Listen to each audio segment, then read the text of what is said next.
Saya mau tutup dengan closing statement ini ya teman-teman. Percayalah apa yang saya ngomong ini bisa diuji secara logika dan ada dasar-dasar Alkitab.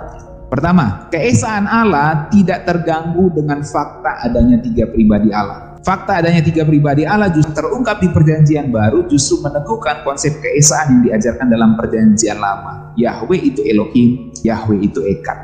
Yang kedua, keesaan Allah tidak terganggu dengan fakta adanya Anak dan Roh Kudus keluar dari Bapa. Tidak terganggu. Karena memang Alkitab ajarkan Anak keluar dari Bapa dan Roh Kudus keluar dari Bapa. Jadi kalau kamu percaya Bapa itu Esa, Allah yang Esa, kamu tidak bisa menyangkali atau tidak bisa menghindari bahwa Bapa yang Esa ini mengeluarkan dari dalam dirinya Anak dan Roh Kudus. Jadi kalau kamu terima Bapa, kamu harus terima Anak dan Roh Kudusnya sebagai pribadi yang keluar dari Bapa. Makanya konsep monoteisme Kristen, keesaan dalam kekristenan, keesaan Allah tidak terganggu dengan fakta adanya Anak dan Roh Kudus yang keluar dari Bapa. Allah nggak diperanakan dan tidak beranak, itu konsepmu. Konsep Alkitab, Allah diperanakan dan ada anak tunggalnya. Kenapa takut ngomong? Memang Allah, anak itu diperanakan. Anak Allah itu diperanakan Bapa. Alkitab ajar begitu dan itu yang benar. Dan konsep keesaan Allah sama sekali tidak terganggu dengan adanya Anak Allah yang diperanakan oleh Bapa, dengan adanya Roh Kudus yang keluar dari Bapa, sama sekali nggak terganggu. Kemudian yang ketiga ya, keesaan Allah dalam Alkitab tidak terganggu dengan fakta Bapa lebih besar dari Anak dan Roh Kudus. Ini dalam konteks ekonomi, bukan dalam konteks ontologis atau hakikat. Dalam konteks utus mengutus, yang mengutus lebih besar daripada yang utus, itu sudah konteksnya. Dan Tuhan Yesus sendiri yang ngomong, Bapa lebih besar dari aku. Jadi keesaan Allah tidak terganggu dengan fakta Bapa lebih besar dari Anak dan Roh Kudus. Jadi jangan ngomong begini, oh itu Tuhan Yesus ngomong Bapa lebih besar daripada aku waktu dia jadi manusia. Nah, di dalam kealahan pun Bapa lebih besar, tapi dalam konteks utus mengutus gitu loh. Karena sebelum inkarnasi, Yesus itu adalah Malak Yahweh. Yesus bukan cuma Yahweh di Perjanjian Lama, Yesus juga Malak Yahweh di Perjanjian Lama. Malak Yahweh itu bukan Bapa, Malak Yahweh itu bukan Roh Kudus, Malak Yahweh itu Yesus. Kenapa disebut Malak? Karena utusan. Malak itu malaikat, a messenger, pembawa pesan. Ya, Kristofaninya Tuhan Yesus ya. Dalam Perjanjian Lama, Teofania Tuhan Yesus dalam Perjanjian Lama. Malak Yahweh. Selain Yahweh, Panglima Bala Tentara Tuhan, pria yang bergumul dengan Yakub dan lain-lain. Itu jelas dalam hal ini Bapa, pribadi Bapa lebih besar dari pribadi Anak dalam konteks utus mengutus. Bukan cuma saat Yesus jadi manusia, bukan cuma itu. Saat sebelum inkarnasi pun Roh Anak Allah atau Roh Allah Anak, kalau nggak suka Roh Allah Anak, Roh Anak Allah itu memang Bapa lebih besar dalam konteks ekonomi, dalam konteks utus mengutus. Ada garis komando, bukan dalam konteks hakikat. Kalau sehakikat itu jenis harta milik bersama, jelas ya, saya sudah terangkan. Jadi poin saya, keesaan Allah tidak terganggu dengan fakta Bapa lebih besar dari Anak dan Roh Kudus. Ini penting. Nah, ini kunci-kunci yang saya berikan. Selanjutnya, keesaan Allah tidak terganggu dengan fakta bahwa Anak diberikan kuasa dan kemuliaan oleh Bapa. Sama sekali nggak terganggu. Karena dalam Perjanjian Lama, Yahweh tidak pernah memberi kemuliaannya kepada yang lain. Itu dalam Yesaya tadi. Nanti kalau yang baru bergabung, lihat di ayat-ayat sebelumnya, di video beberapa menit sebelumnya tadi, di awal-awal saya terangkan tentang hakikat bahwa Yahweh tidak pernah memberi kemuliaannya kepada yang lain, yang dalam bahasa Yunaninya heteros, lain dari jenis yang berbeda. Tapi di Yohanes 1 ayat 14 jelas dikatakan Anak itu mempunyai kemuliaan sebagai Anak tunggal Bapa. Kemuliaan itu diberikan oleh Bapa. Jadi memang kemuliaannya Tuhan Yesus itu diberikan oleh Bapa. Dan keesaan Allah sama sekali tidak terganggu dengan fakta bahwa Anak diberikan kuasa dan kemuliaan oleh Bapa. Karena memang Anak keluar dari Bapa. Karena dia keluar dari Bapa, maka Bapa memberikan semuanya kepada Anak. Maka Anaklah yang tampil sejak dahulu kala kepada makhluk ciptaan sebagai Raja dunia ini, sebagai pemerintah di alam semesta ini, di jagat raya surga dan bumi ini, saudara. Jadi keesaan Allah tidak terganggu dengan fakta bahwa Anak diberikan kuasa dan kemuliaan oleh Bapa.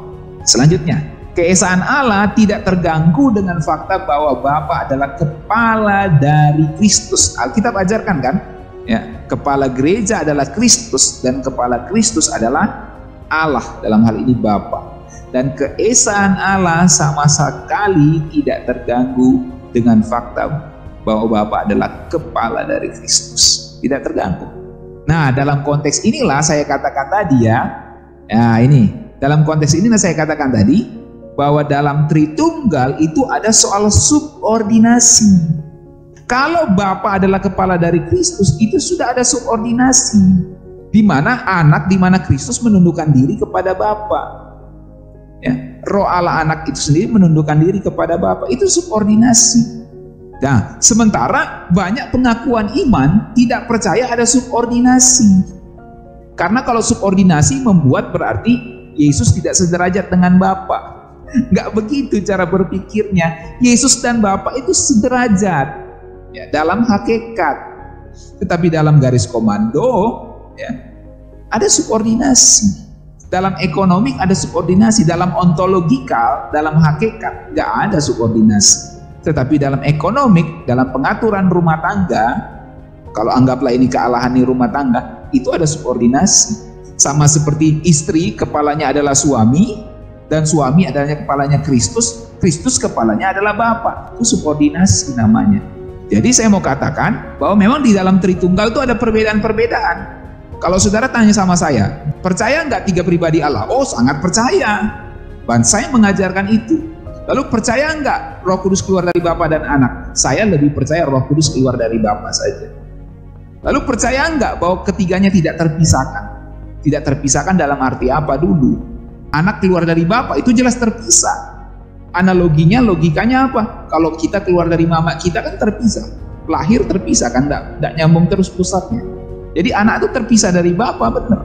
Tapi Roh Kudus itu ekoreumai, keluar mengalir, tidak terpisah. Sama seperti mata air dengan sungainya, nggak terpisah, mengalir terus menerus. Jadi Roh Kudus dan Bapa itu nggak terpisah. Tapi anak dan Bapa ini terpisah. Tapi Roh Kudus ini bisa jadi pribadi sendiri lagi.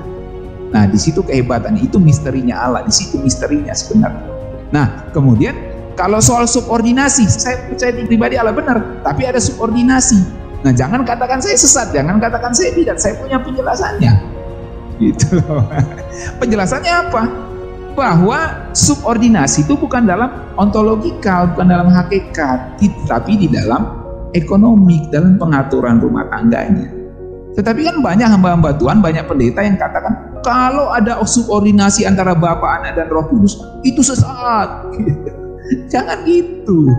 Ya, ini ajaran Alkitab, ada subordinasi. Logikanya saja, kepala istri adalah suaminya, kepala suami adalah Kristus, kepala Kristus adalah Bapa. Dan saya mau kasih tahu, keesaan Allah sama sekali nggak terganggu dengan fakta bahwa Bapa adalah kepalanya dari Kristus. Sama sekali nggak terganggu itu konsep keesaan Allah. Asal kita pahami konsep keesaan, konsep hakikat, konsep pribadi dengan benar, nggak akan terganggu semuanya. Dan itu semua ada dasarnya di Alkitab. Jadi tidak terganggu keesaan Allah. Selanjutnya, keesaan Allah sama sekali tidak terganggu dengan fakta bahwa anak menundukkan diri kepada Bapa. Nggak terganggu. Alkitab jelas katakan bahwa anak itu menundukkan diri kepada Bapa. Sama sekali nggak terganggu. Jadi saya katakan ya, keesaan Allah tidak terganggu dengan fakta bahwa anak menundukkan diri kepada Bapa. Alkitab katakan begitu. Satu kali anak menyerahkan kerajaan kepada Bapa, dan anak itu sendiri akan menundukkan diri kepada Bapa. Itu di Korintus dikatakan begitu, saudara. 1 Korintus 15 ayat 28. Tetapi kalau segala sesuatu telah ditaklukkan di bawah Kristus, maka ia sendiri sebagai anak akan menaklukkan dirinya di bawah Dia. Nah, jadi anak menaklukkan dirinya di bawah Dia. Dia itu siapa? Bapa. Jadi segala sesuatu ditaklukkan di bawah Kristus, Bapa yang menaklukkannya, maka ia sendiri, yaitu Kristus sebagai anak akan menaklukkan dirinya di bawah Dia, di bawah Bapa. Jadi anak tuh menaklukkan diri di bawah Bapa. Itu subordinasi namanya. Itu subordinasi di dalam ekonomi, dalam pengaturan, bukan di dalam hakikat. Jadi hakikat Allah itu tidak terganggu. Sederajatan Allah dengan anak itu tidak terganggu secara hakikat dengan fakta bahwa anak menundukkan diri kepada Bapa. Kristus menaklukkan diri kepada Bapa. Jadi keesaan Allah tidak terganggu dengan fakta bahwa anak menundukkan diri kepada Bapa. Terakhir, semua fakta itu justru menegaskan keesaan Allah yang diajarkan Alkitab. Itulah monoteisme Kristen.